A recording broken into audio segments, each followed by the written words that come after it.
Di pesta mewah di Bali, kursiku hilang. Kamu bukan keluarga, ujar mertuaku. Mereka tertawa puas melihatku terhina. Tapi tawa itu berhenti saat aku membatalkan acara yang kubayar. Mereka tidak tahu apa yang sudah kutemukan. Tanya. Sebelum ceritanya dimulai, silakan tulis di kolom komentar dari daerah mana saja teman-teman yang menonton cerita ini. Jangan lupa like dan subscribe agar channel ini bisa semakin berkembang dan bisa mempersembahkan cerita yang lebih menarik lagi. Telepon di telingaku terasa panas. Di seberang sana, seorang klien penting, seorang Datin Sri dari Malaysia, sedang mengubah rencana tempat duduk untuk pernikahan putrinya yang akan berlangsung 3 jam lagi. Di depanku, manajer catering hotel bintang 5 menatapku cemas, menunggu keputusan soal canape. Di sisi kiriku, asistenku, Rina, mengangkat sebuah tablet yang menunjukkan 2 pilihan desain pencahayaan yang berbeda. Rina, pilih yang opsi B, lebih dramatis, ujarku pelan, menutup mikrofon ponselku sejenak. Pak Benny, kita tambah udang gulung 5 nampan lagi. Saya akan tangani Datin. Aku kembali ke teleponku. Datin, saya mengerti. Tapi memindahkan meja nomor 3 ke sebelah meja nomor 12 akan merusak alur jalan pengantin. Bagaimana jika kita pindahkan meja 12? Inilah duniaku. Aku Syafira. Dan ini adalah Gemerlap Pesta, event organizer yang kubangun dengan darah, keringat, dan air mata dari sebuah ruko sempit di Kebayoran Lama, menjadi perusahaan yang kini menangani pesta paling bergengsi di Jakarta. Namaku adalah jaminan. Jika Syafira yang menangani, acara itu pasti sempurna. Aku dikenal teliti sampai ke detail terkecil. Aku tahu perbedaan antara mawar, avalanche, dan vendela, hanya dari aromanya. Aku bisa mengatur logistik untuk mendatangkan koki Michelin Star dari Paris hanya untuk 1 malam. Aku adalah Ratu Pesta Jakarta, tempat para elit menitipkan reputasi mereka. Aku membangun ini sendirian. Tidak ada warisan, tidak ada nama keluarga yang membukakan pintu. Hanya kerja keras. Ironisnya, justru kesuksesanku inilah yang membawaku ke dalam lingkaran keluarga Suryadinata. 5 tahun lalu, aku mengatur acara peluncuran properti mewah milik mereka. Di sanalah aku bertemu Arga Suryadinata. Dia adalah putra bungsu, si anak emas yang tampan, karismatik, dan terbiasa mendapatkan apapun yang dia inginkan. Dia berbeda dari klien-klienku yang kaku. Dia tertawa lepas. Dia memujiku bukan sebagai vendor, tapi sebagai seniman. Aku, yang terbiasa fokus pada pekerjaan, goyah. Kami jatuh cinta.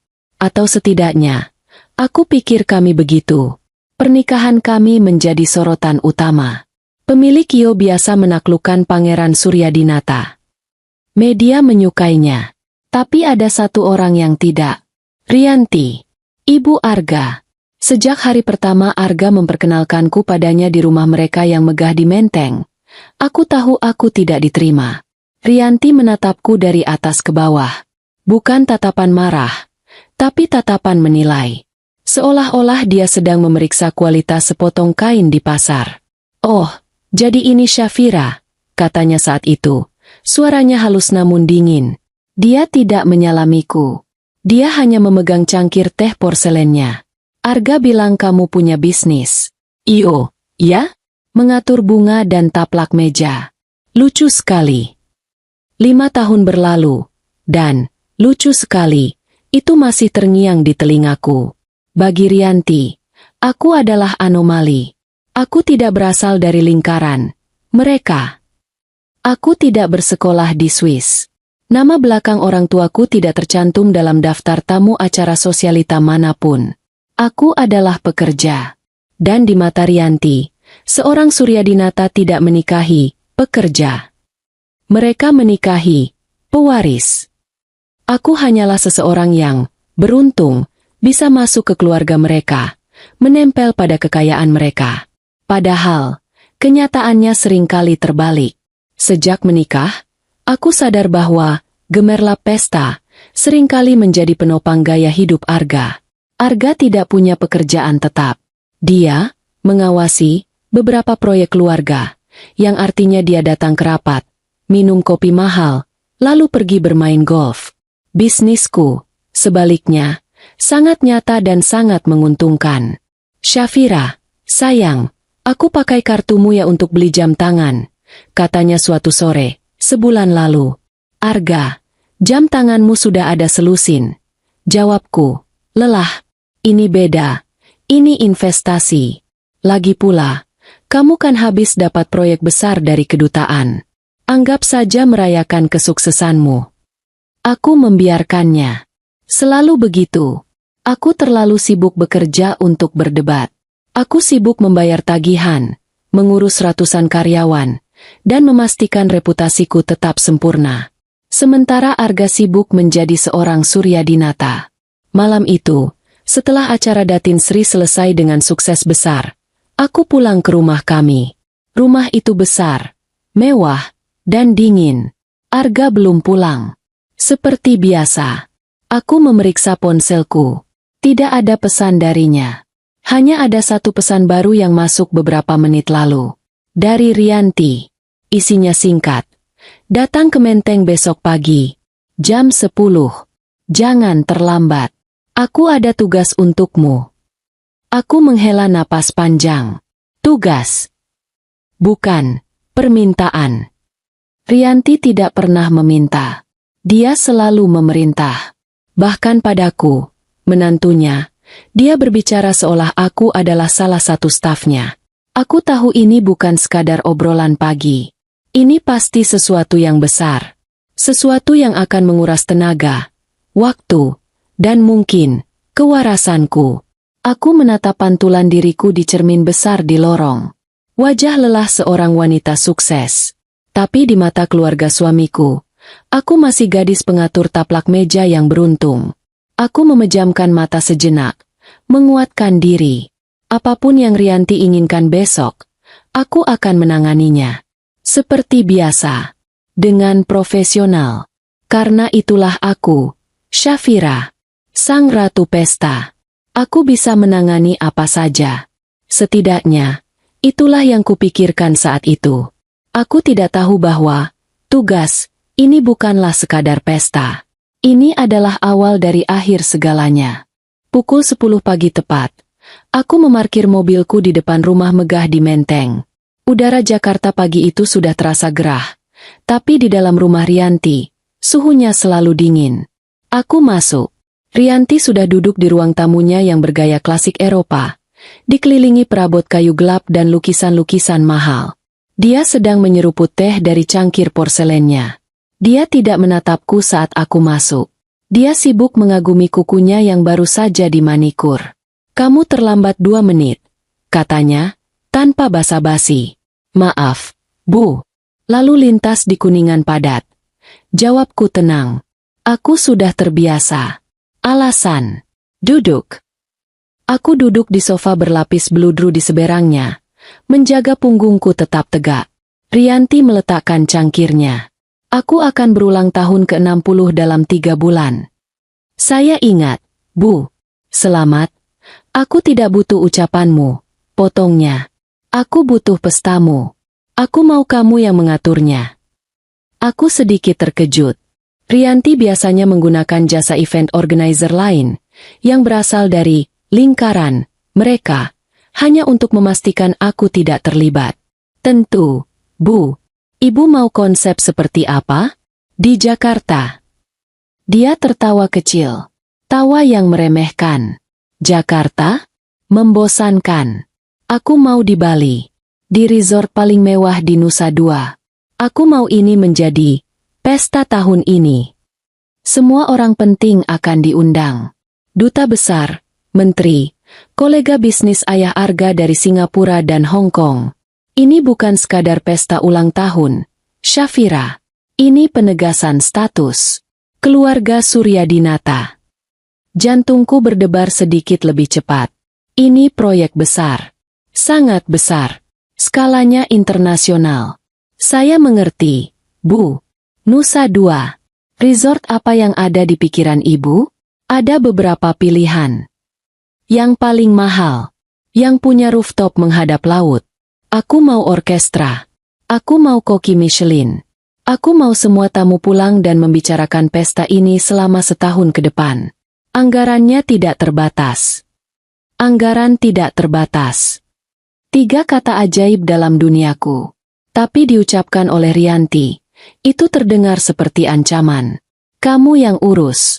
Pakai perusahaanmu. Tapi jangan permalukan aku. Jangan pakai vendor-vendor murahmu yang biasa. Aku mau yang terbaik. Mengerti?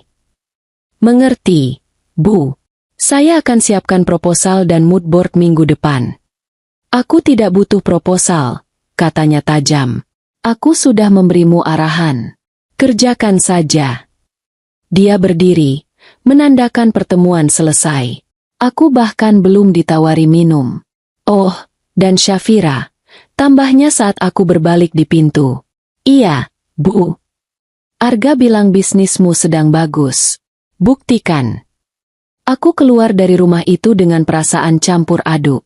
Di satu sisi, ini adalah tantangan profesional yang luar biasa. Jika aku berhasil, Gemerlap Pesta akan naik ke level yang baru. Di sisi lain, aku tahu Rianti memberiku tugas ini bukan karena dia percaya padaku. Dia memberikannya karena jika aku gagal, dia punya alasan sempurna untuk menghancurkanku di depan Arga dan seluruh keluarga. Kegagalan ini akan menjadi bukti bahwa aku memang tidak selevel. Aku tidak akan memberinya kepuasan itu. Selama 2 bulan berikutnya, aku bekerja seperti mesin. Aku terbang ke Bali 4 kali untuk survei lokasi. Aku memilih The Apex, sebuah resort ultra mewah yang baru dibuka di Nusa Dua, yang memiliki rooftop venue paling spektakuler dengan pemandangan laut 360 derajat. Aku menegosiasikan kontrak dengan vendor-vendor terbaik di Asia Pasifik. Orkestra dari Singapura, koki tamu dari Perancis, pemasok bunga impor dari Belanda, dan desainer pencahayaan dari Australia. Ini akan menjadi mahakaryaku. Aku mendedikasikan seluruh waktuku untuk proyek ini. Arga semakin jarang terlihat di rumah. Rapat proyek baru, sayang, katanya. Ibu juga menyita waktuku untuk urusan pesta. Aku memakluminya. Aku terlalu sibuk untuk curiga. Sampai masalah pertama muncul. 2 minggu sebelum acara, manajer keuanganku, Budi, masuk ke ruanganku. Wajahnya cemas. Mbak Syafira, pembayaran termin kedua untuk The Apex Bali belum masuk dari pihak Suryadinata. Aku mengerutkan kening. Sudah difakturkan. Sudah 2 minggu lalu, Mbak. Dan pagi ini, vendor bunga dari Belanda juga email. Mereka belum terima deposit.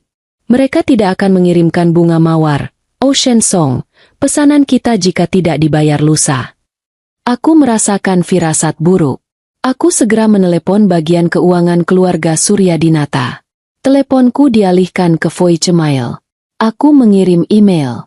Tidak ada balasan. Malamnya, aku bertanya pada Arga. Arga, tim keuanganmu belum membayar vendor Bali. Aku dikejar-kejar orang. Arga sedang bermain ponsel. Dia tampak terusik. Astaga, Syafira. Itu pasti cuma masalah administrasi. Kamu tahu kan staf ayah sudah tua-tua. Lambat kerjanya. Kamu urus saja dulu. Aku tidak bisa, urus saja dulu. Arga, ini tagihan miliaran rupiah. The Apex mengancam akan membatalkan venue kita. Arga menghela napas, seolah aku yang merepotkan. Ya sudah, aku akan bicara pada ayah besok. Beres. Tapi besoknya tidak beres. Lusa, situasinya semakin parah. Manajer orkestra meneleponku langsung dari Singapura. Mereka menuntut pembayaran di muka. Aku panik. Bukan panik karena uangnya, tapi panik karena reputasiku. Gemerlap Pesta tidak pernah gagal membayar vendor. Aku terpojok. Acara ini tinggal seminggu lagi. Semua tiket tamu penting sudah dibagikan. Membatalkan acara ini akan menjadi aib besar bagi Suryadinata dan kehancuran profesional bagiku. Aku membuat keputusan sulit. Aku menelepon Budi. Budi, pakai kredit lain perusahaan kita. Bayar semua vendor Bali. Lunasi The Apex, orkestra, bunga, semuanya. Pakai jaminan, gemerlap pesta. Tapi Mbak, Budi terdengar syok. Ini risiko besar. Ini uang perusahaan kita. Bagaimana kalau mereka tidak mengganti? Mereka akan ganti, kataku, mencoba meyakinkan diriku sendiri. Ini keluarga Suryadinata. Mereka tidak mungkin tidak bayar. Malam itu, aku memberitahu Arga apa yang telah kulakukan. Aku mengharapkan dia marah atau setidaknya kaget. Tapi reaksinya aneh. Dia lega. Terlalu lega. Dia memelukku erat. Kamu memang penyelamatku, Syafira. Aku tahu aku selalu bisa mengandalkanmu. Terima kasih, sayang. Aku janji, setelah pesta ini selesai, aku akan pastikan ayah mengganti semuanya, plus bonus untukmu. Dia mencium keningku dan tidur nyenyak malam itu. Sedangkan aku tidak bisa tidur. Aku menatap langit-langit kamar kami. Sesuatu terasa sangat salah. Kenapa keluarga konglomerat sebesar Suryadinata tidak bisa membayar tagihan pesta? Kenapa Arga terlihat begitu lega seolah aku baru saja menyelamatkannya dari jurang? Kecurigaan itu mulai tumbuh. Sebuah benih kecil keraguan yang menusuk di dadaku. Tapi aku menepisnya. Aku harus fokus. Pesta harus sukses. Aku harus terbang ke Bali dalam 3 hari untuk persiapan akhir. Aku tidak punya waktu untuk paranoia. Aku hanya tidak tahu bahwa di Bali nanti, aku tidak hanya akan menghadapi pesta. Aku akan menghadapi kebenaran. Aku tiba di Bali 3 hari sebelum hari H. Udara Pulau Dewata yang hangat biasanya langsung membuatku rileks. Tapi kali ini tidak. Perasaanku tidak enak. Seperti ada batu besar yang mengganjal di perutku. Resort, The Apex, menyambutku seperti seorang ratu. Tentu saja.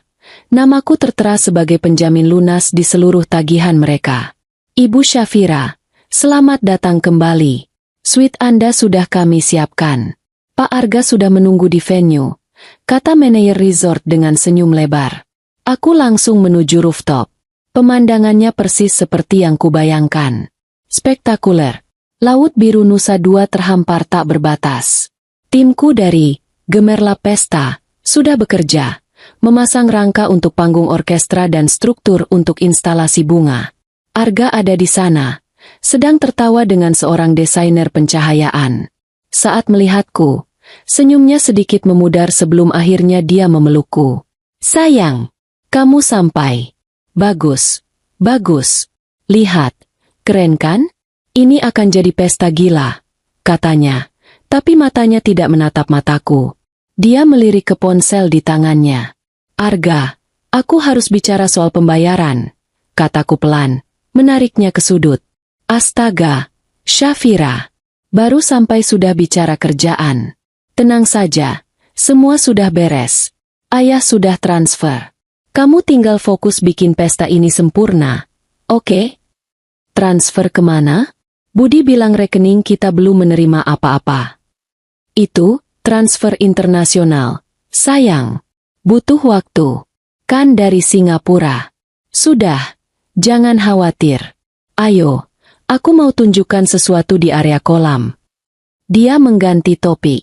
Lagi, selama 2 hari berikutnya, polanya selalu sama. Arga sibuk, tapi tidak jelas sibuk apa. Dia selalu menghilang berjam-jam dengan alasan, menelepon tamu, atau rapat dengan sepupu. Dia lebih sering memegang ponselnya daripada memegang tanganku. Dia gelisah, tapi menutupinya dengan tawa yang terlalu keras dan antusiasme yang dipaksakan. Kecurigaanku, yang tadinya hanya benih kecil, kini mulai bertunas.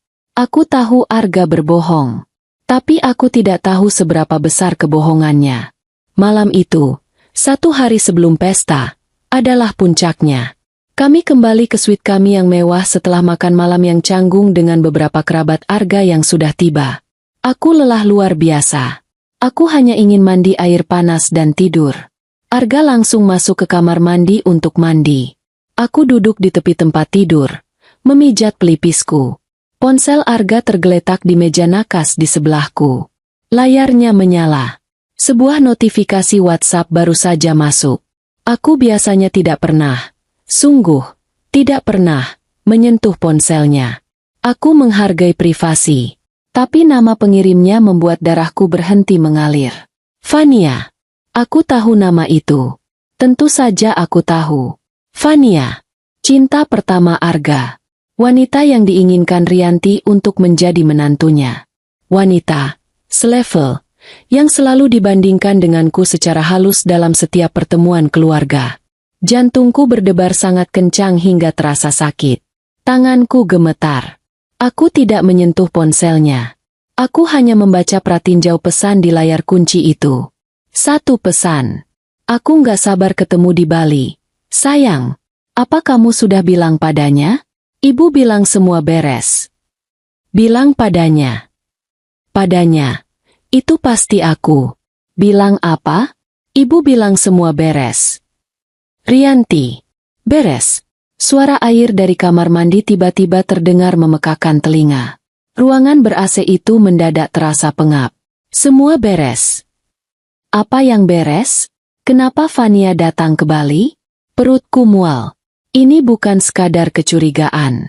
Ini adalah pengkhianatan. Aku memejamkan mata, berusaha bernapas.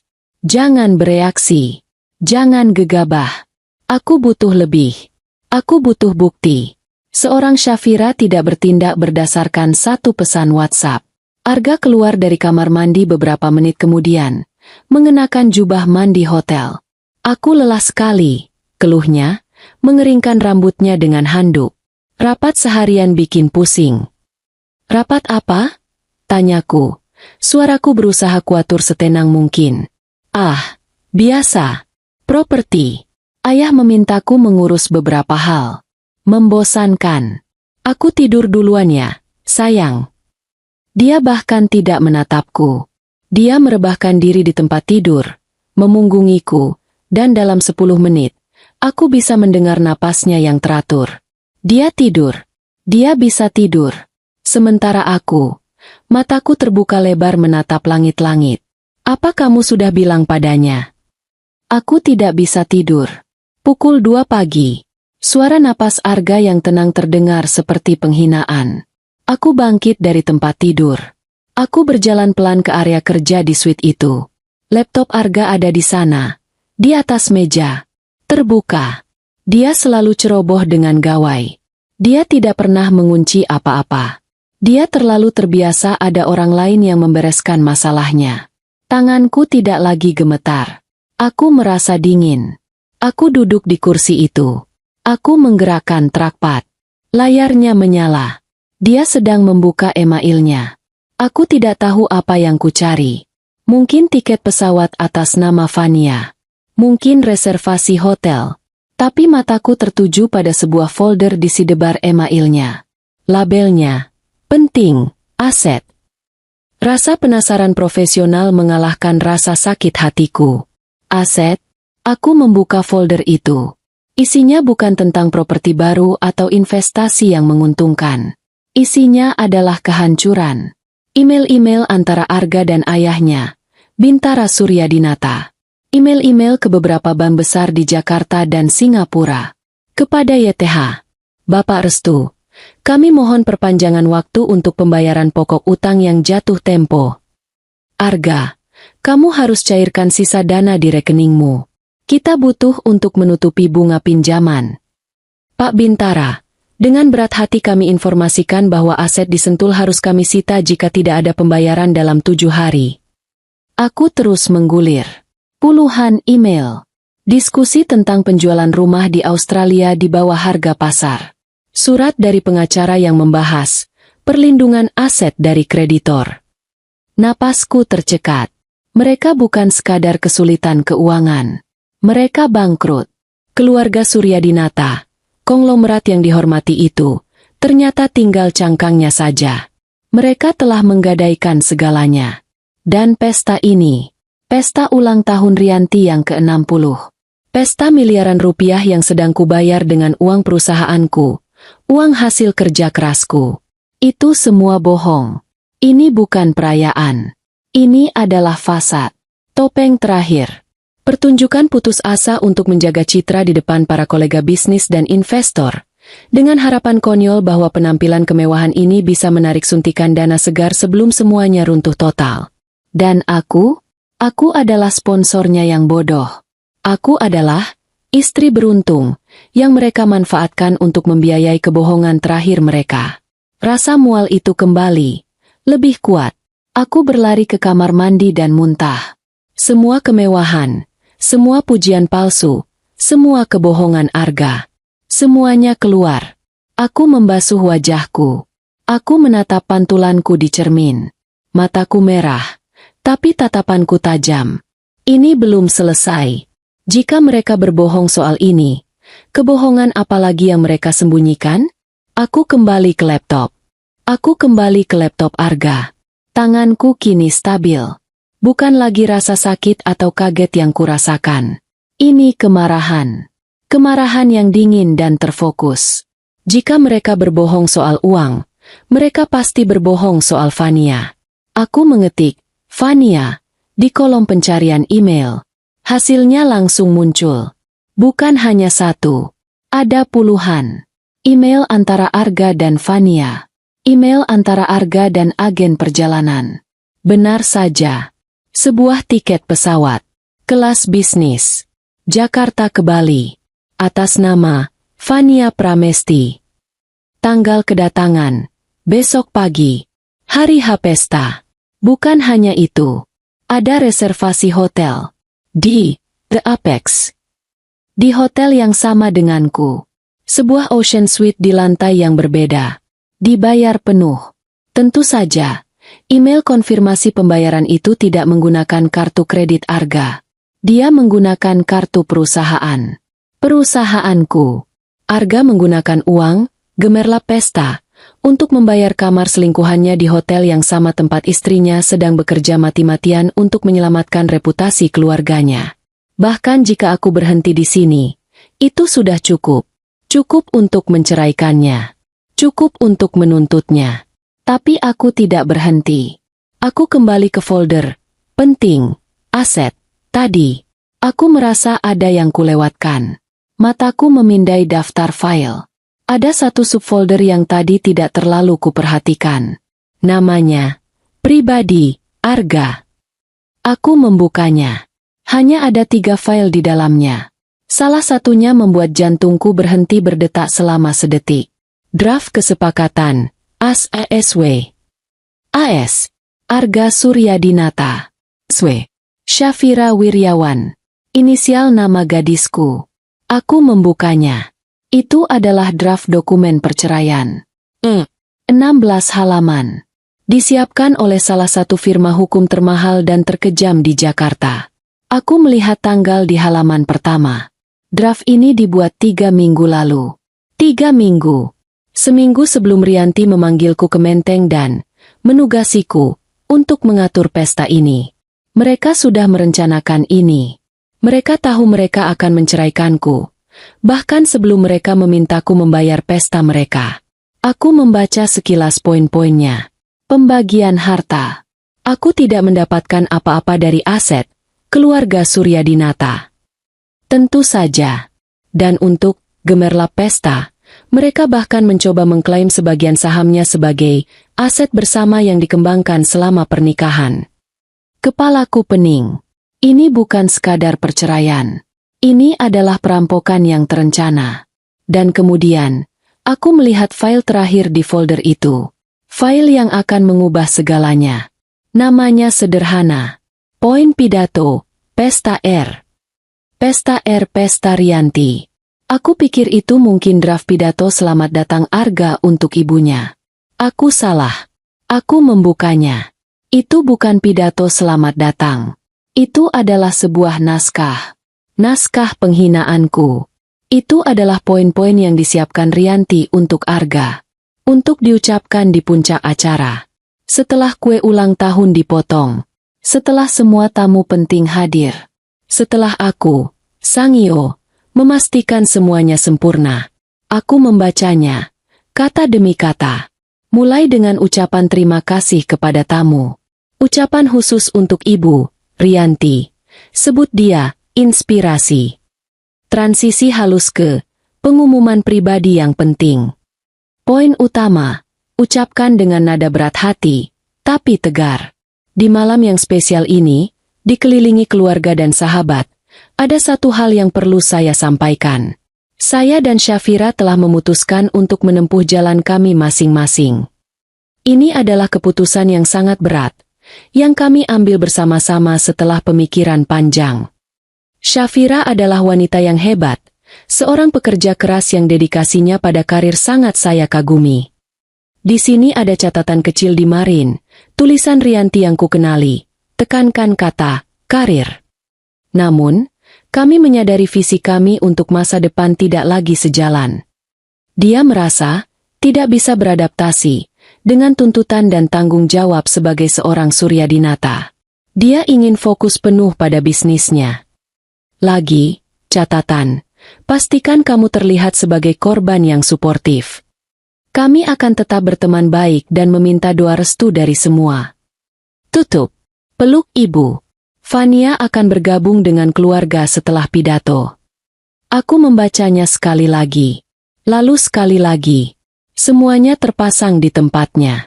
Rencana mereka begitu kejam, begitu licik, dan begitu sempurna.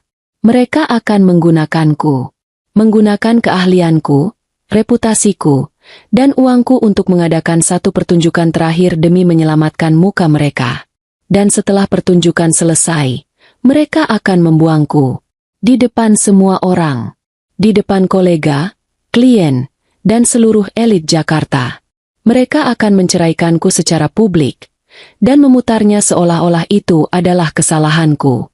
Aku, si wanita karir ambisius yang tidak bisa beradaptasi. Aku, si komoner yang tidak pantas menyandang nama Suryadinata.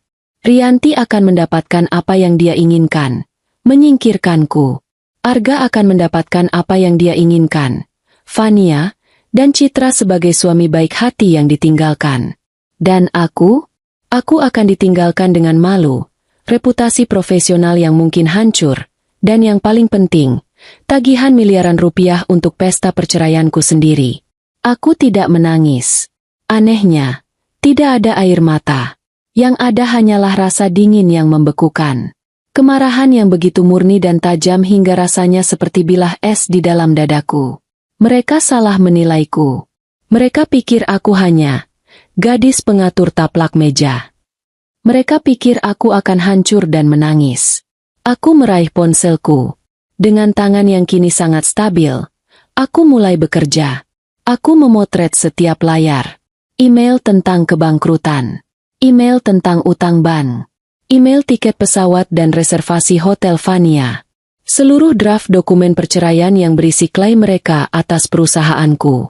Dan yang paling penting, naskah penghinaan, itu. Aku mengirim semua gambar itu ke email pribadiku yang paling aman, yang tidak terhubung ke ponsel atau laptop kerjaku. Aku mengirim salinannya ke cloud storage pribadi. Lalu aku menghapus semua foto dari galeri ponselku. Aku menghapus riwayat pencarian di email Arga. Aku menutup laptopnya dengan pelan, mengembalikannya persis seperti semula. Aku berjalan ke balkon suite kami. Laut Nusa Dua terbentang gelap dan tenang di bawah cahaya bulan. Pukul 4 pagi. Udara malam Bali terasa asin di kulitku. Arga masih tertidur lelap di dalam. Dia tidak tahu apa-apa. Dia tidur seperti bayi, bermimpi tentang bagaimana dia akan menghancurkan hidupku besok malam. Aku menatap lautan. Rianti menginginkan pesta tahun ini. Oh, aku akan memberikannya.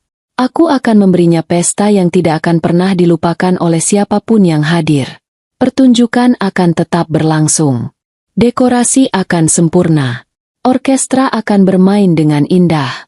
Tapi naskahnya telah berubah. Dan sekarang, aku yang menjadi sutradaranya. Pagi itu aku bangun bukan karena alarm. Aku bangun karena tekad. Arga masih tertidur di sampingku. Napasnya tenang. Dia pasti lelah setelah kemarin sibuk berbalas pesan dengan Fania, memastikan kedatangannya aman, dan mungkin membaca ulang naskah penghinaanku yang disiapkan ibunya. Aku memandangnya sejenak. Pria yang kunikahi. Pria yang wajahnya kukenali. Tapi hatinya tidak. Aku bangkit tanpa suara. Aku mandi, mengenakan seragam kerjaku, kemeja hitam rapi, celana bahan, dan headset komunikasi. Aku minum 2 gelas air putih. Tidak sarapan.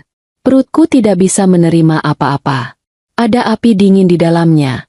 Dan itu sudah cukup memberiku energi. Pukul 7 pagi. Aku sudah berada di rooftop. Tim, gemerlap pesta, yang kupercaya sudah bergerak sejak subuh. Udara pagi Bali masih segar, beraroma garam laut. Rina, aku mau cek mawar, Ocean Song, yang dari Belanda. Pastikan suhunya stabil sebelum dipasang.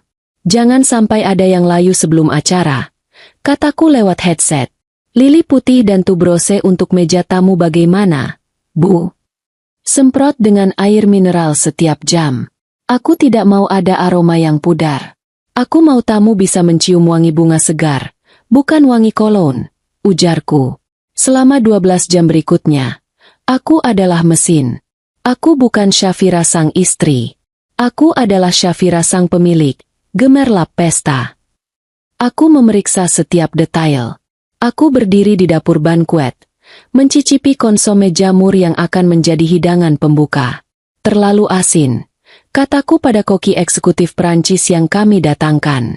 Dia mengerutkan kening, tidak biasa dikritik.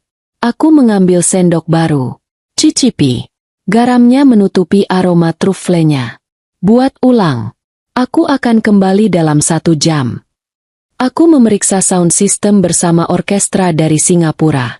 Maestro, sapaku pada sang konduktor. Saat keluarga Suryadinata masuk, aku mau komposisi yang megah. Jupiter, dari Halls. Tapi saat mereka tiba di meja, turunkan volumenya perlahan. Aku mau ada kontras dramatis. Aku mengatur pencahayaan. Lampu sorot di panggung jangan terlalu putih. Aku mau warna champagne hangat. Ini pesta, bukan ruang operasi.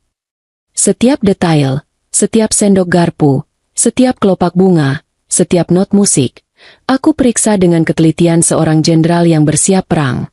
Timku bekerja tanpa celah. Mereka tahu ini adalah proyek terbesar kami. Mereka tidak tahu ini adalah proyek terakhirku sebagai seorang Suryadinata. Pukul 5 sore. Venue sudah siap. Sempurna. Meja-meja bundar ditutupi taplak linen Prancis terbaik. Rangkaian bunga lili dan mawar setinggi 1 meter menjulang anggun. Ribuan lampu peri berkelip di antara instalasi kain sutra yang menjuntai dari langit-langit sementara. Panggung orkestra sudah siap.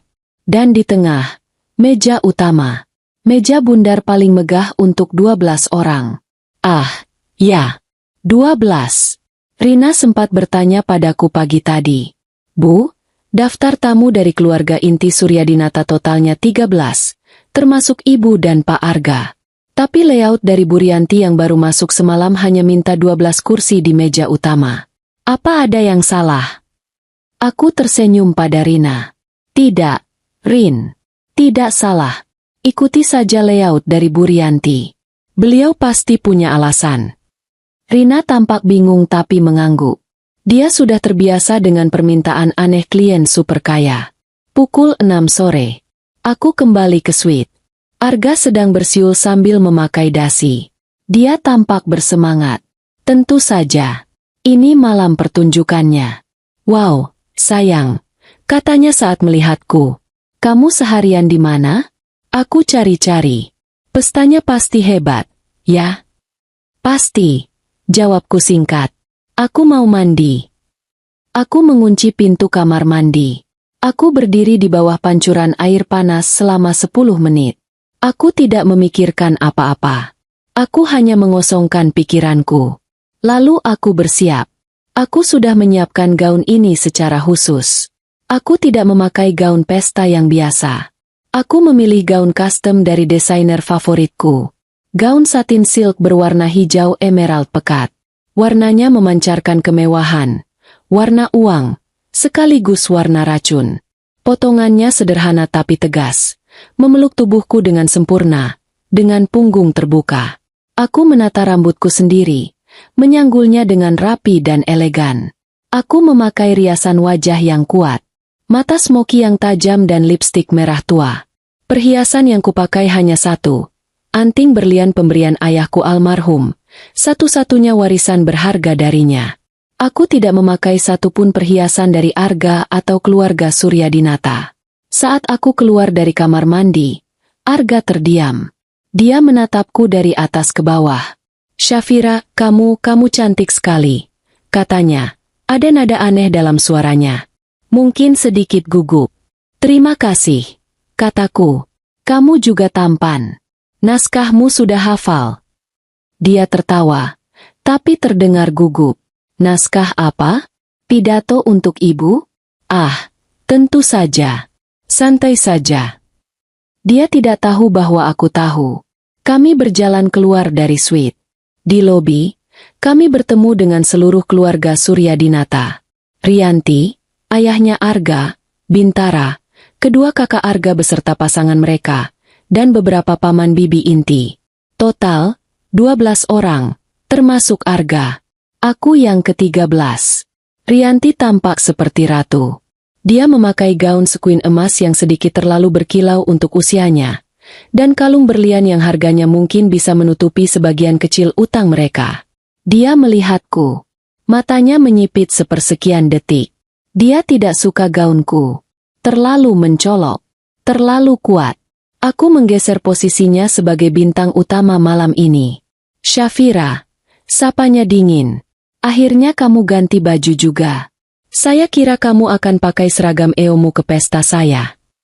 Kakak iparku tertawa kecil. Aku tersenyum. Senyumku paling manis, paling profesional. "Selamat malam, Bu Rianti. Venue-nya sudah siap. Semua sesuai permintaan ibu. Saya jamin, ini akan jadi pesta yang tidak akan pernah ibu lupakan." Baguslah. Para tamu lain mulai berdatangan. Ratusan elit Jakarta dan Asia. Mereka semua menyapaku dengan hormat. "Syafira, luar biasa. Dekorasinya perfect, seperti biasa. Kamu melampaui dirimu sendiri." Aku adalah sang ratu pesta. Mereka semua menghargaiku. Rianti dan keluarganya melihat itu semua. Aku bisa melihat Rianti sedikit kesal karena perhatian terbagi. Orkestra mulai bermain. Waktunya tiba.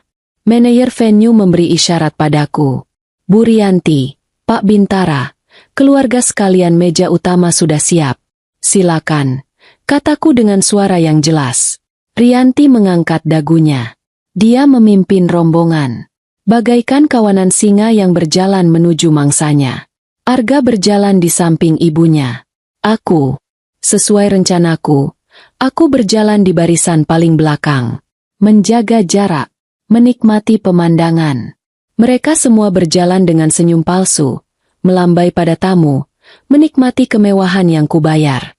Mereka berjalan menuju meja bundar megah di tengah rooftop yang menghadap langsung ke lautan malam Bali. Mereka tidak tahu, mereka sedang berjalan menuju penghinaan mereka sendiri. Musik, Jupiter, dari Holst mengalun megah, persis seperti yang kuarahkan. Setiap langkah keluarga Suryadinata diiringi alunan musik yang dramatis. Ratusan tamu menoleh, memberikan tepuk tangan pelan. Inilah keluarga kehormatan. Inilah pusat alam semesta malam ini. Rianti memimpin, dagunya terangkat tinggi. Bintara, ayahnya Arga, di sampingnya, berusaha terlihat berwibawa. Meski aku tahu di balik setelan mahalnya, dia adalah pria yang dikejar penagih utang. Lalu Arga, si anak emas, tersenyum lebar, sesekali melambai pada teman-temannya di meja lain. Di belakangnya, rombongan kakak-kakak dan ipar-iparku. Total 12 orang. Dan aku, Syafira, berjalan beberapa langkah di belakang mereka. Aku ingin melihat punggung mereka. Aku ingin merekam momen ini. Mereka tiba di meja bundar utama. Meja itu adalah mahakarya. Satu rangkaian bunga raksasa di tengah, dikelilingi belasan lilin kristal tinggi. Piring saji dari porselen bermotif emas. Gelas kristal yang berkilauan tertimpa cahaya chandelier. Dan di setiap piring, ada place card. Kartu nama dengan kaligrafi tangan yang indah. Para pelayan restoran, yang sudah di-briefing oleh asisten Rianti di menit terakhir, bukan olehku, berdiri kaku. Mereka menarik kursi-kursi berat itu satu persatu. Rianti duduk di kursi kehormatan. Bintara di sebelahnya. Arga di sisi lain ibunya. Kakak Arga yang pertama dan istrinya. Kakak Arga yang kedua dan suaminya. Paman dan bibi mereka. Satu persatu, 12 kursi terisi. Aku tiba di meja itu terakhir. Rombongan keluarga sudah duduk. Musik, Jupiter, berhenti. Digantikan alunan biola yang lembut. Aku berdiri. Aku melihat ke sekeliling meja bundar itu. Semua kursi terisi. 12 orang keluarga Suryadinata menatapku. Ada keheningan singkat di meja itu. Keheningan yang aneh. Bukan hening yang damai, tapi hening yang tegang, yang menunggu. Aku tersenyum pada Arga. Sayang, kursiku di mana? Tanyaku pelan. Arga tampak sedikit bingung, seolah dia baru sadar. Dia melihat ke kiri dan ke kanan. Aku berjalan pelan mengitari meja. Aku mencari namaku. Place card, Rianti Suryadinata. Place card, Bintara Suryadinata. Place card, Arga Suryadinata. Place card, Dimas Suryadinata. Place card, Rini Suryadinata. Dan seterusnya. Aku mengitari seluruh meja. Tidak ada place card bertuliskan, Syafira. Dan yang lebih penting, tidak ada kursi ke-13. Hanya ada 12 kursi untuk 12 anggota keluarga. Aku, istri Arga, menantu Rianti, dan wanita yang membayar seluruh pesta ini, tidak punya tempat duduk. Keheningan di meja itu kini terasa berat. Membeku. Para pelayan yang berdiri di dekat pilar tampak sangat gelisah. Manajer resort, Pak Wayan, yang berdiri di seberang ruangan, wajahnya pucat pasi. Dia tahu daftarnya 13. Dia tahu aku adalah klien utamanya. Dia pasti tahu ini adalah sabotase internal. Aku berhenti di belakang kursi Arga. Aku berdiri. Di tengah rooftop mewah itu, dikelilingi ratusan tamu, di pesta yang kurancang sendiri, aku dibiarkan berdiri seperti pelayan yang menunggu perintah. Aku menatap anggota keluarga itu satu persatu. Kakak iparku, Rini, menunduk, pura-pura sibuk membetulkan serbet di pangkuannya. Tapi aku bisa melihat sudut bibirnya berkedut, menahan senyum. Kakaknya yang lain, Dimas, menatapku dengan tatapan kasihan yang dibuat-buat. Rianti. Dia menatapku lurus. Tidak ada rasa kaget di wajahnya. Hanya ada ekspresi dingin, puas, dan penuh kemenangan. Dia berhasil. Dia telah mempermalukanku di depan umum. Lalu aku menatap suamiku. Arga. Dia tidak menatapku. Dia menatap piring kosong di depannya. Seolah porselen itu adalah hal paling menarik di dunia. Aku telah membayangkan momen ini sejak aku membaca naskah pidato itu. Aku pikir aku akan gemetar karena marah. Tapi aku tidak gemetar. Aku merasa sangat tenang. Ketenangan yang menakutkan. Mereka telah menembakkan peluru pertama mereka. Mereka pikir ini adalah akhir bagiku. Mereka tidak tahu. Ini baru permulaan. Aku tetap berdiri. Aku tidak bergerak. Aku menunggu. Aku menunggu mereka memainkan adegan berikutnya dalam sandiwara murahan ini. Seluruh meja menahan napas. Akhirnya, setelah keheningan yang terasa seperti 1 jam, Rianti memecahnya. Keheningan itu pecah. Tapi bukan olehku. Rianti. Dia yang memulainya. Dia meletakkan serbet linennya di pangkuan. Seolah-olah dia baru saja menyadari ada sesuatu yang tidak beres. Dia memutar kepalanya ke arahku. Matanya membelalak kaget. Itu adalah akting yang sangat bagus. Dia seharusnya bisa memenangkan piala Oscar untuk peran ibu mertua yang polos dan terkejut. Loh, Syafira, katanya. Suaranya sengaja dikeraskan sedikit. Cukup untuk membuat orang-orang di meja terdekat menoleh. Kok kamu berdiri? Astaga. Dia menoleh ke kiri dan ke kanan, berpura-pura menghitung kursi. 1, 2, 3, 12. Loh, apa kursinya kurang? Dia menatap Arga, lalu menatapku lagi. Wajahnya adalah topeng keprihatinan palsu yang sempurna. Ya ampun, pasti ada kesalahan di pihak restoran. Memalukan sekali. Arga, cepat panggil pelayan. Minta kursi tambahan. Aku diam saja. Aku tidak bergerak. Aku tidak menanggapi gertakannya. Lalu, hal yang paling menyakitkan terjadi. Arga, suamiku, dia tidak panik. Dia tidak marah pada ibunya atau pihak restoran. Dia tertawa. Bukan tawa keras. Itu adalah tawa kecil yang tertahan di tenggorokan. Tawa yang meremehkan. Tawa yang seolah berkata, "Ah, drama ini lagi." Dia menatapku, dan untuk pertama kalinya malam itu, matanya bertemu dengan mataku. Tidak ada permintaan maaf di sana. Tidak ada rasa malu. Yang ada hanya kelegaan. "Ops," katanya, masih dengan sisa-sisa tawa di bibirnya. "Kayaknya kita salah hitung. Ya, maaf, sayang." Maaf, sayang. Dua kata itu menusukku lebih tajam daripada pisau manapun. Dia tidak membelaku. Dia tidak marah. Dia tidak panik mencari kursi untukku. Dia hanya berkata, "Ops." Seolah-olah aku adalah segelas air yang tumpah, bukan istrinya yang sedang dipermalukan di depan ratusan orang. Kita salah hitung. Dia menyertakan dirinya dalam kesalahan palsu yang dirancang ibunya. Dia ada di pihak mereka. Tentu saja. Dia selalu ada di pihak mereka. Aku merasakan tatapan dari seluruh anggota keluarga. Kakak iparku, Rini, tidak lagi menahan senyumnya.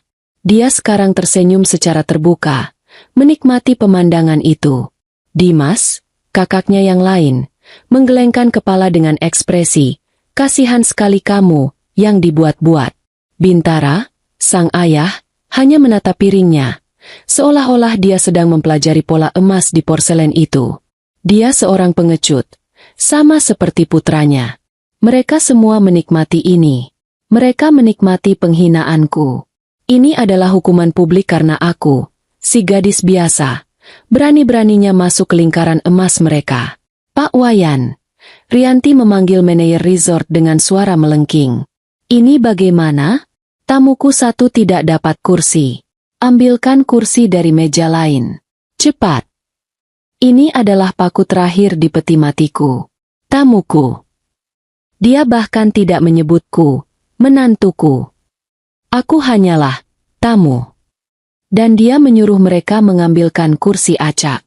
Kursi tambahan. Kursi sisa. Seperti aku adalah tamu tak diundang yang memelas minta tempat duduk. Aku bisa merasakan ratusan mata tamu lain di rooftop itu kini tertuju padaku. Orkestra masih bermain, tapi suaranya seolah menjauh. Aku bisa mendengar bisikan-bisikan. Aku bisa merasakan panasnya tatapan mereka. Mereka mengharapkanku menangis. Mereka ingin aku berteriak. Mereka ingin aku membuat keributan, berlari keluar sambil terisak, membuktikan bahwa aku memang tidak bisa beradaptasi, dan terlalu emosional. Aku menarik napas dalam-dalam. Satu kali, aku merasakan udara laut Bali yang asin memenuhi paru-paruku. Rasanya dingin. Sedingin hatiku saat ini. Aku memfokuskan pandanganku. Pertama, aku menatap Arga. Aku menatap matanya begitu lekat hingga senyum, ops, di wajahnya perlahan memudar, digantikan oleh ekspresi bingung. Dia tidak mengerti kenapa aku tidak menangis. Lalu, aku memutar kepalaku sedikit. Aku menatap lurus ke mata Rianti. Topeng kagetnya sudah hilang, berganti dengan tatapan kemenangan yang sombong. Aku tersenyum padanya. Senyum kecil, tenang, dan profesional. Senyum yang biasa kuberikan pada klien yang sulit. Dengan suara yang tenang, tapi cukup jelas untuk didengar oleh seluruh meja di tengah alunan musik biola, aku berkata, "Nggak apa-apa, Bu." Wajah Rianti sedikit berubah. Ini di luar naskahnya. Aku melanjutkan. Suaraku tetap datar, mematikan.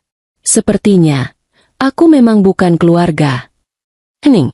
Kali ini, keheningan yang sesungguhnya. Bahkan orkestra sepertinya mengambil jeda sepersekian detik. Senyum di wajah Rini membeku.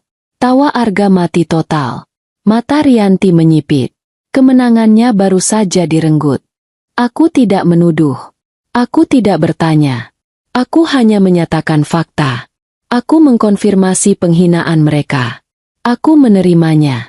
Mereka ingin aku keluar dari meja itu sebagai korban yang terhina. Aku akan keluar.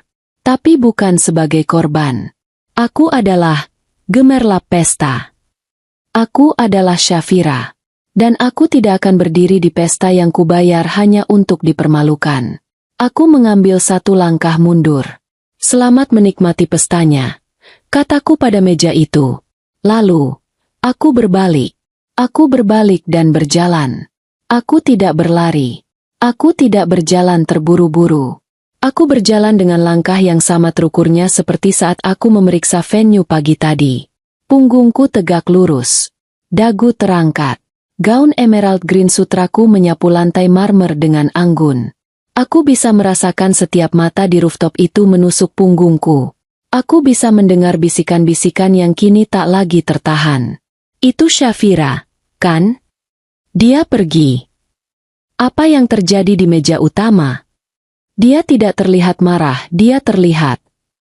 Aku tidak menoleh.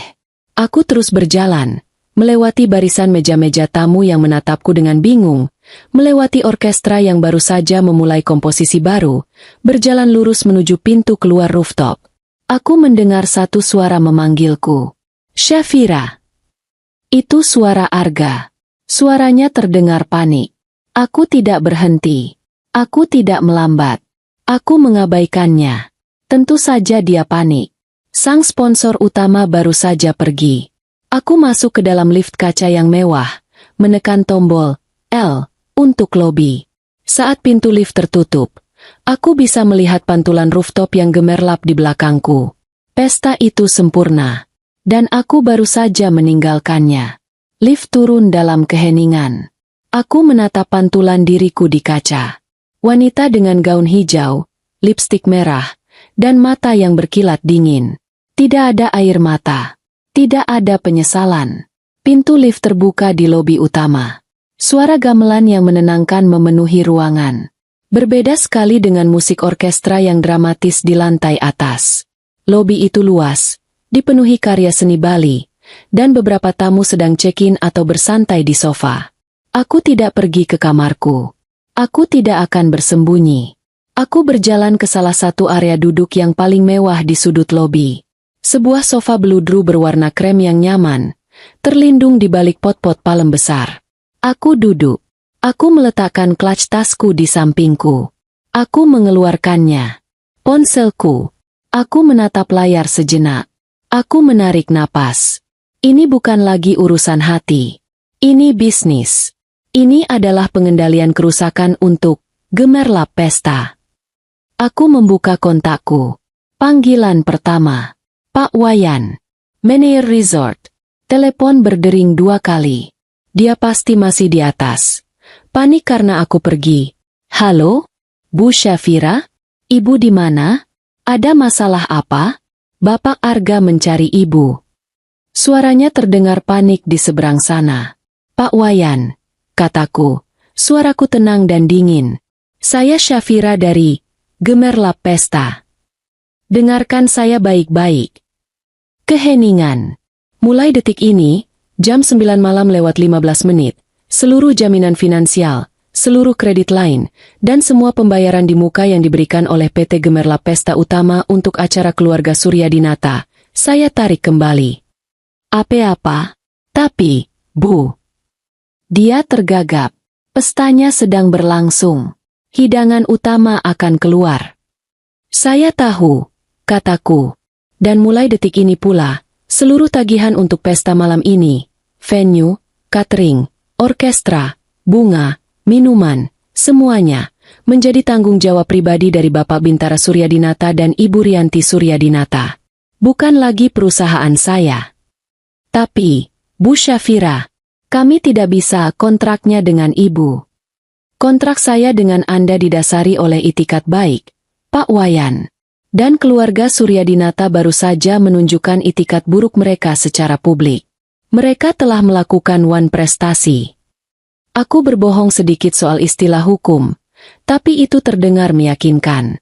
Anda punya dua pilihan. 1. Anda segera menghentikan pesta itu dan menagih pembayaran penuh pada keluarga Suryadinata sekarang juga. Atau 2. Anda melanjutkan pesta, dan perusahaan saya akan menuntut resort Anda besok pagi karena melanjutkan layanan tanpa persetujuan penjamin. Keheningan total di seberang sana. Aku bisa mendengar napasnya yang berat. Saya sarankan Anda segera cetak tagihannya, Pak Wayan, kataku, dan bawa ke meja utama. Tagih pada Ibu Rianti. Beliau yang memesan pesta ini. Selamat malam. Aku menutup telepon sebelum dia bisa memprotes. 1 selesai. Aku segera membuka grup WhatsApp dengan tim intiku. Budi, Rina, Lili, Korek. Tarik semua layanan yang belum dieksekusi. Sekarang juga. Ponselku langsung berdengung. Rina yang menelepon. Bu, Kodret, maksudnya apa? Tanya. Rina, batalkan catering after party. Batalkan midnight snack. Telepon vendornya sekarang. Katakan penjamin mundur. Semua staf, gemerlap pesta. Di venue, kumpulkan barang kalian. Bersiap keluar dari sana dalam 30 menit. Tapi, Bu, lakukan saja. Rina, aku akan jelaskan nanti. Lindungi aset kita. Aku menutup telepon. Panggilan berikutnya. Perusahaan penyewaan yacht. Halo, Bali Paradise Yachts? Saya Syafira. Saya ingin membatalkan charter Samudera Agung untuk besok pagi atas nama Suryadinata. Tapi Bu, depositnya akan hangus. Saya tidak peduli depositnya. Saya hanya ingin memastikan tidak ada tagihan lebih lanjut ke perusahaan saya. Batalkan. Sekarang. Selesai. Panggilan berikutnya. Agen private jet untuk tamu-tamu VVIP mereka yang akan pulang lusa. Batalkan charternya. Selesai. Dan sekarang, yang paling pribadi. Aku menelepon Pak Wayan lagi. Dia langsung mengangkatnya. Suaranya gemetar. Pak Wayan, kataku manis. Satu hal lagi. Saya baru ingat. Ada reservasi di Ocean Suite nomor 1102. Atas nama Fania Pramesti. Aku mendengar Pak Wayan menahan napas. Reservasi itu, lanjutku, menggunakan kartu kredit perusahaan saya sebagai jaminan. Iya, Bu. Betul. Segera nonaktifkan kunci kamar itu. Dan seluruh tagihan suite itu, pindahkan ke tagihan kamar Bapak Arga Suryadinata. Lakukan sekarang juga. Baik, Bu. Baik. Dia terdengar lega karena ini tugas yang lebih mudah. Aku menutup telepon. Selesai. Semua domino telah kuruntuhkan. Aku duduk diam di sofa bludru itu. Lobi terasa sejuk dan damai. Aku bisa mendengar suara air dari kolam di luar. Aku melihat jam di ponselku. Pukul 9:45 menit. 30 menit. 30 menit sejak aku berjalan keluar dari rooftop itu. 30 menit yang baru saja menghancurkan seluruh fasad keluarga Suryadinata. Aku bersandar di sofa. Sekarang, aku hanya perlu menunggu. Menunggu kekacauan itu turun dari lantai atas. Aku tahu itu tidak akan lama. Di atas sana, hidangan utama seharusnya sedang disajikan. Tapi aku tahu, yang akan mereka dapatkan malam ini bukanlah wagyu yang lezat. Mereka akan mendapatkan tagihan. Di rooftop, suasana kembali canggung setelah aku pergi. Aku membayangkannya dengan sangat jelas. Para tamu di meja lain berbisik-bisik, melirik ke meja utama. Di meja utama, Rianti pasti sedang berusaha keras mengendalikan situasi. Anak itu selalu saja dramatis. Aku bisa mendengar suaranya yang dibuat-buat, ditujukan pada kakak Arga. Terlalu banyak bekerja, otaknya jadi tidak stabil. Arga tertawa gugup di sampingnya. Biasa, Bu. Dia pasti lelah. Nanti juga kembali. Ayo, kita lanjutkan. Hidangan utamanya pasti lezat. Mereka mencoba mengabaikan kursi kosong yang menganga di antara mereka. Kursi ke-13 yang tidak pernah ada. Mereka mengangkat gelas wine mereka, berpura-pura bersulang untuk ulang tahun Rianti. Orkestra, yang sempat bingung, mulai memainkan lagu yang lebih lembut, mencoba menutupi ketegangan. Rianti bersandar di kursinya, senyum kemenangannya kembali. Dia berhasil. Aku telah pergi. Aku telah dipermalukan. Sesuai naskah. Naskah perceraian yang akan diumumkan Arga nanti malam bisa berjalan lebih mulus. Dia bisa bilang aku pergi karena emosional dan tidak stabil. Para pelayan mulai bersiap di sudut ruangan, membawa nampan-nampan perak tertutup. Hidangan utama, Wagyu A5 dengan saus truffle, sudah siap disajikan. Aroma samar yang lezat mulai tercium. Keluarga Suryadinata sudah memegang garpu dan pisau mereka. Saat itulah musiknya goyah. Sang konduktor, maestro dari Singapura itu, tiba-tiba menurunkan tangannya. Para pemain biola berhenti di tengah gesekan. Keheningan yang tiba-tiba ini jauh lebih memekakan daripada keheningan saat aku berdiri tadi. Semua tamu menoleh ke arah panggung. Tapi sang konduktor tidak sedang melihat penonton. Dia sedang melihat ke arah pintu masuk venue. Pak Wayan, manajer resort, berjalan masuk. Wajahnya pucat, tapi tatapannya tegas. Dia tidak sendirian. Di belakangnya, berjalan dua orang petugas keamanan hotel yang berbadan tegap, mengenakan seragam batik formal namun kaku. Di tangannya, Pak Wayan memegang sebuah map kulit hitam. Mereka tidak berjalan mengendap-endap. Mereka berjalan lurus, tegas, membelah kerumunan tamu, langsung menuju meja bundar utama. Pesta itu berhenti total.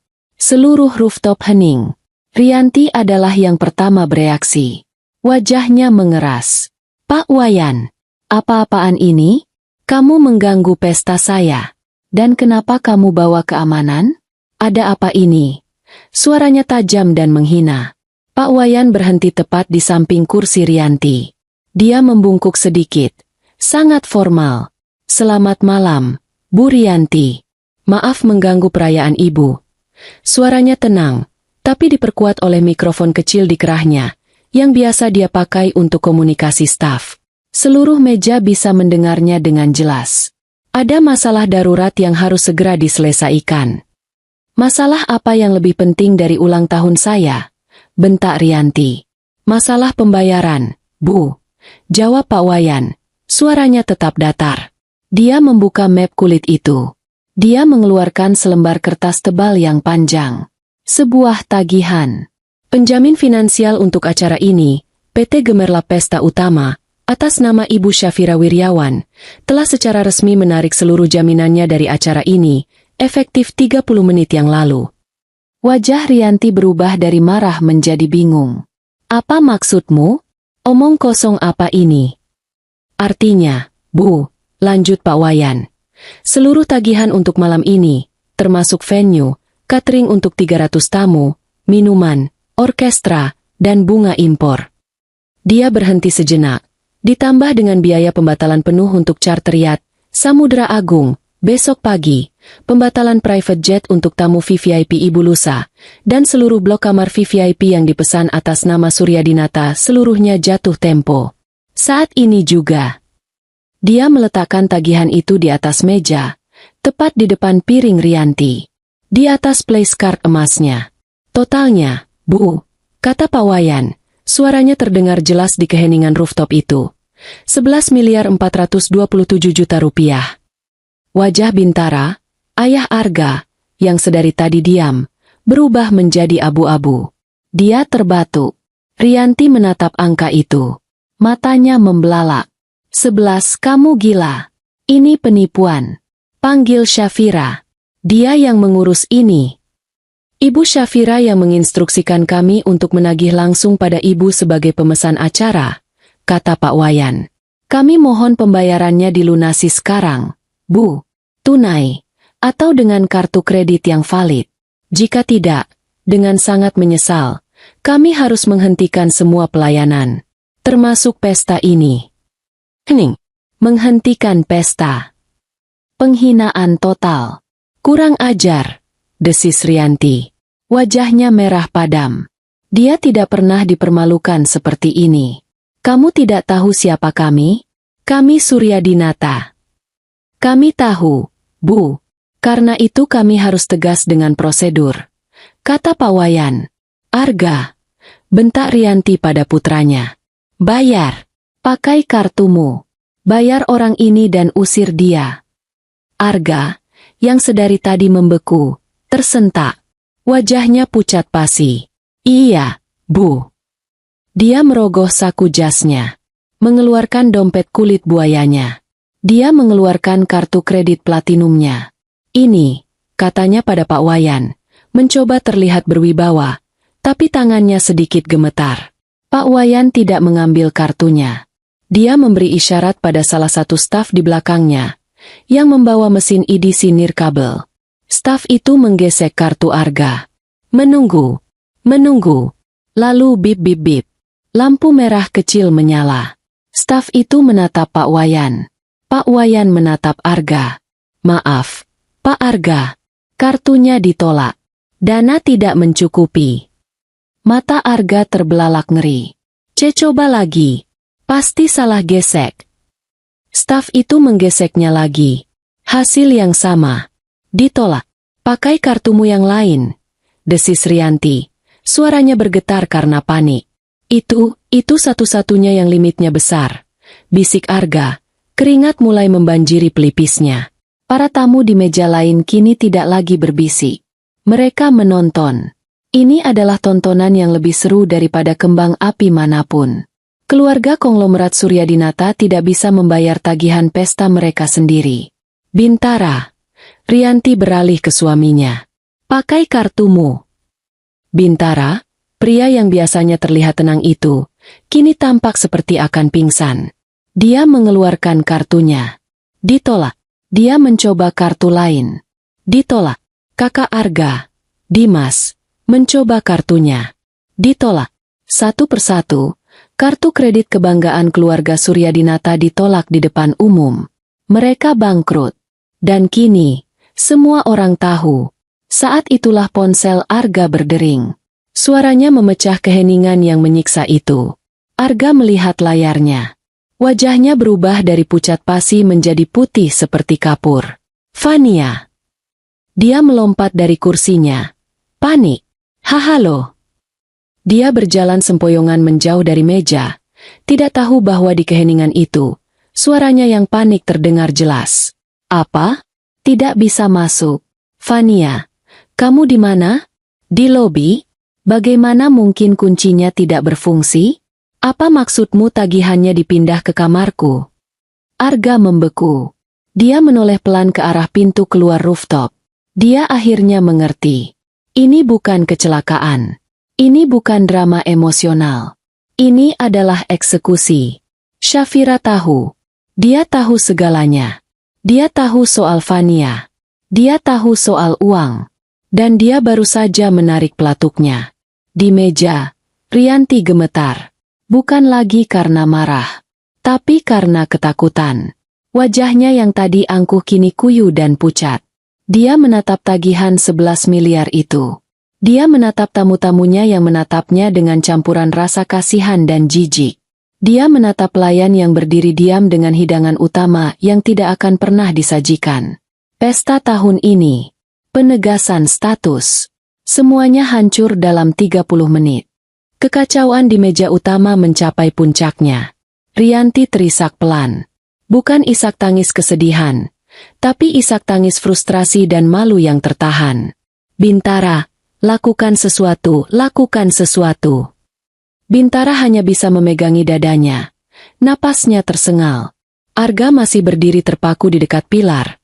Ponsel menempel di telinganya. Mendengarkan jeritan panik Fania dari lobi. Wajahnya kosong. Syok. Saat itulah, aku berjalan masuk kembali. Aku berjalan melewati pintu masuk rooftop yang sama, yang tadi kulewati saat keluar. Jika tadi aku berjalan keluar diiringi bisikan, kini aku berjalan masuk diiringi keheningan total. 100% mata tertuju padaku. Gaun emerald greenku berkilau di bawah cahaya lampu chandelier. Langkahku tenang. Aku berjalan melewati tamu-tamu yang terdiam. Aku melewati orkestra yang membeku di panggung. Aku berjalan lurus ke pusat kekacauan. Ke meja utama. Pak Wayan dan petugas keamanannya menyingkir, memberiku jalan. Seolah aku adalah seorang jenderal yang datang untuk memeriksa medan perang. Aku berhenti di meja itu. Di tempat kosong di mana seharusnya kursiku berada. Arga adalah yang pertama melihatku dengan jelas. Dia menjatuhkan ponselnya. Benda itu berdebam pelan di lantai marmer. Syafira. Suaranya bukan lagi suara suamiku. Itu adalah jeritan putus asa. Jeritan seorang pria yang baru saja kehilangan segalanya dan tahu siapa yang harus disalahkan. Syafira, apa yang kamu lakukan? Aku menatapnya. Mata kami bertemu. Tidak ada lagi cinta di sana. Tidak ada lagi kenangan. Hanya ada puing-puing. Aku? Tanyaku. Suaraku terdengar sangat tenang di tengah rooftop yang hening itu. Aku memalingkan pandanganku darinya. Aku menatap Rianti. Wajahnya pucat pasi, basah oleh air mata yang merusak riasan mahalnya. Dia menatapku dengan kebencian yang murni. Dia seperti penyihir jahat yang mantranya berbalik mengenai dirinya sendiri. Aku tersenyum sedikit. Aku cuma membatalkan pesta yang aku bayar, kataku dengan jelas. Aku menoleh kembali ke Arga, yang masih menatapku ngeri. Oh, Arga, tambahku, suaraku pura-pura prihatin. Sepertinya Fania meneleponmu tadi? Apa dia ada masalah di lobi? Sampaikan padanya. Jangan khawatir. Tagihan suite-nya sudah kupindahkan dengan aman ke tagihan kamarmu. Semoga kartu kreditmu yang itu masih berfungsi. Wajah Arga hancur. Dia tahu aku tahu segalanya. Kakak iparku, Rini, yang tadi tersenyum puas, kini menatap piringnya seolah ingin tenggelam ke dalamnya. Terakhir, aku menatap Rianti, sang ratu pesta yang sebenarnya. Dia gemetar hebat, menatapku. Kamu. Desnya. Kamu iblis. Aku sedikit memiringkan kepalaku. Selamat ulang tahun, Bu Rianti, kataku lembut. Aku melirik ke hidangan pembuka kaviar di piringnya yang belum tersentuh. Nikmati kaviarnya. Aku lalu melihat ke arah dapur, di mana para pelayan berdiri kaku. Ah, maaf. Sepertinya hidangan utamanya tidak akan datang. Tapi setidaknya, aku memandang ke lautan malam Bali yang terbentang di belakang mereka. Pemandangannya indah, kan? Itu adalah kata-kata terakhirku untuk mereka. Aku tidak perlu mendengar jawaban. Aku berbalik. Kali ini, untuk selamanya. Aku berjalan meninggalkan meja itu. Aku berjalan meninggalkan mereka yang pucat pasi, dikelilingi kemewahan yang tidak bisa mereka bayar. Aku berjalan keluar dari rooftop itu, diiringi keheningan yang memekakan dari ratusan tamu mereka. Kali ini, tidak ada yang memanggil namaku. Malam itu juga, aku check out dari The Apex. Suiteku sudah lunas terbayar oleh Gemerlap Pesta, jauh-jauh hari. Aku mengambil penerbangan paling akhir kembali ke Jakarta. Di Airport Lounge Denpasar, pukul 1 pagi, aku menelepon pengacaraku. Keesokan paginya, pukul 9 pagi, tim pengacaraku mendaftarkan gugatan cerai di Pengadilan Negeri Jakarta Selatan. Tuntutannya bukan hanya perceraian. Tuntutannya adalah penipuan, penggelapan aset perusahaan, dan persekongkolan untuk melakukan kejahatan finansial. Aku melampirkan semuanya. Setiap email tentang kebangkrutan Suryadinata. Setiap bukti tagihan pesta yang mereka bebankan padaku. Seluruh draft dokumen perceraian yang mereka siapkan 3 minggu lalu, yang membuktikan niat jahat mereka untuk merampok perusahaanku. Naskah pidato penghinaan yang disiapkan Rianti. Dan tentu saja, tiket pesawat serta reservasi hotel Fania yang dibayar menggunakan kartu kredit, Gemerlap Pesta. Skandal itu meledak lebih dahsyat dari kembang api manapun. Konglomerat Suryadinata bangkrut. Pesta mewah di Bali berakhir ricuh. Menantu jebak mertua dengan tagihan miliaran. Berita itu ada di mana-mana. Reputasi mereka hancur, tidak bersisa. Para kreditor yang selama ini mereka bohongi, serentak bergerak. Aset-aset mereka disita. Rumah di Menteng disegel. Dan aku, bisnisku, Gemerlap Pesta, sempat goyah sesaat. Tapi kemudian, sesuatu yang aneh terjadi. Klien-klienku, terutama para wanita elit Jakarta, mereka meneleponku. Syafira, aku turut prihatin. Tapi jujur, aku angkat topi untukmu. Syafira, kamu tegas sekali. Aku suka. Atur peluncuran produk baruku bulan depan. Ya. Mereka tidak melihatku sebagai korban. Mereka melihatku sebagai seseorang yang tidak bisa diremehkan. Ketegasanku di Bali malam itu, profesionalisme yang kulakukan sampai detik terakhir, menjadi legenda. Gemerlap pesta, tidak hancur, justru meroket. Kini, aku tidak hanya dikenal sebagai ratu pesta yang teliti. Aku dikenal sebagai ratu pesta yang punya tulang punggung baja. 6 bulan kemudian, aku berdiri di kantor baruku di Gedung Pencakar Langit di Sudirman. Pemandangannya seluruh kota Jakarta. Aku sedang meninjau layout untuk acara amal terbesar tahun ini. Namaku, Syafira, kini berdiri sendiri. Aku adalah pemilik pesta yang sebenarnya. Dan aku tidak membutuhkan kursi dari siapapun. Aku membangun singgasanaku sendiri. Sanaku sendiri. Sanaku sendiri. Sanaku sendiri. Sanaku sendiri. Sanaku sendiri.